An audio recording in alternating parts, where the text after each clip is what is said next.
You know, there's a kind of a secret reason, a hidden reason, why it's so hard for some golfers out there to efficiently shift your weight.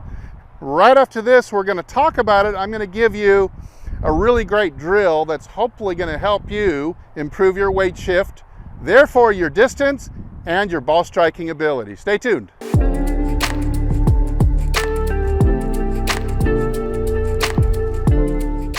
Hey, this is Steve with HitItLonger.com. I continue on my journey to hit the ball longer and straighter than I ever have before, and hopefully I'm going to show you how to. So my dad, his name was Phil Pratt. He was the typical hacker golfer. He would always shoot somewhere between 45 and 50 for 9 holes. But really, if he were to keep his honest score, he'd be more like double bogey average. So he was the average hacker who would not take the penalties. He'd give himself putts, maybe hit a mulligan every couple of holes, just like a lot of you guys watching are. And what he used to use, his technique, I used to call it the fire and fall back drill. So it would look something like this. The fire and fall back. Now my dad was a pretty good athlete when he was younger. He played sports in college. He coached for his whole life. And he knew better. He knew that making a good weight shift was just one of the basic skills of playing sports in general.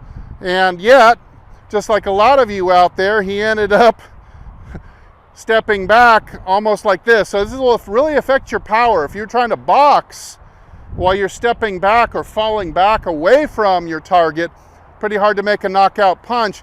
The other thing it affects is your low point control. So if you're hitting the ball fat, or maybe you're topping it or sculling it, well, of course, the fire and fall back method, where you're falling back to your back foot, or like he would do, he would almost step in the bucket. It was so bad that he would have a hard time making a divot in front of the ball. His low point would be a few inches behind the ball, and so he'd either hit it fat, or in his case, more likely, he would hit it on the way up and top the ball. That's what he would do a lot, and that's when I would always see him go into his pocket for his mulligan ball, and he'd try to stay down better on the next one. So now, why is it so difficult to get our weight shifting all the way to the front foot, and why is it so easy to fall back to our back foot? Well, it's a simple physics principle, one of Newton's laws, and that's for every action there's an equal and opposite reaction. So you might have watched on my channel where I sat on a bar stool with my feet up in the air, a swiveling bar stool, and as I tried to swing the club, I would swivel the opposite way and negate all my effort. And this is exactly what's happening in golf, that physics are ruling your body as it moves. Therefore, if you were to try to keep your weight 50-50 and just try to lock in and stay still, then the force of throwing the club, the harder you throw it, the harder you get knocked back. So what we're actually doing with the weight shift is we're doing a controlled fall towards the target to negate and even out the swish of the club head as we apply force around the circle so that we can stay in equilibrium. All right, so you ask, what's a good drill to do for this? A really simple drill. We're just going to call this the Phil drill in honor of my dad, Phil Pratt. I would do this. Simply practice without a ball. Practice your finish. Rest the club. You can even just hold it with one hand. Rest the club on the back of your neck, the base of your neck. And what I want you to do is stand on one leg for about 3 seconds if you can, and then tap your toe. So lift it, double tap your toe, just like that. Then, once you're ready, and you've done that a bunch of times, just hit a golf ball very softly. Stand on that leg and double tap your toe. Hit the ball 50 yards at first. It's not about the contact at first. It's about repeating what you practiced. Now, some of you, you're older or you're less capable of balance. I've got a lot of students like this, and you need this drill to be modified. And that's okay. Drills should have modifications for people who can't quite do them. So what I would do is this. I have a lot of people that I've taught over the years that cannot stand and do this.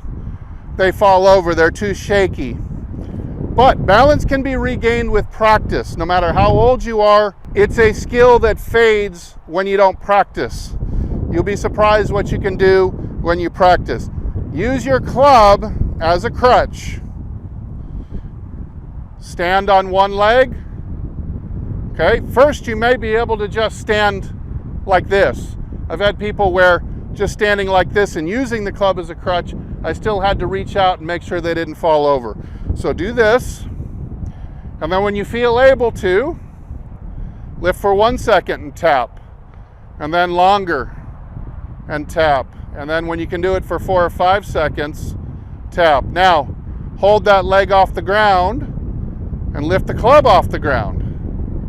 So you always have it there in case you need it. You just set the club back down and you've got that extra peg of balance to do this on. So you'll wean your way off the club eventually, but start slow, and you're only trying to work back into that same finished position again,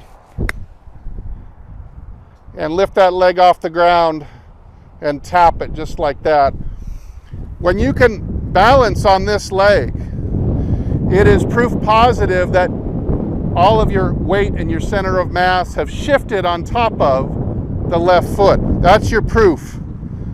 If you can't hold this leg off the ground for a second or two without falling backwards, what most people would do when they reverse shift or they do not have a good weight shift, even if I'm 50-50 at the end of my swing like this, even if I'm 60-40 or 70-30 and I've got some weight shift, if I pick this foot up, I will slowly fall backwards like a tree, slowly falling over. Timber is what you would yell.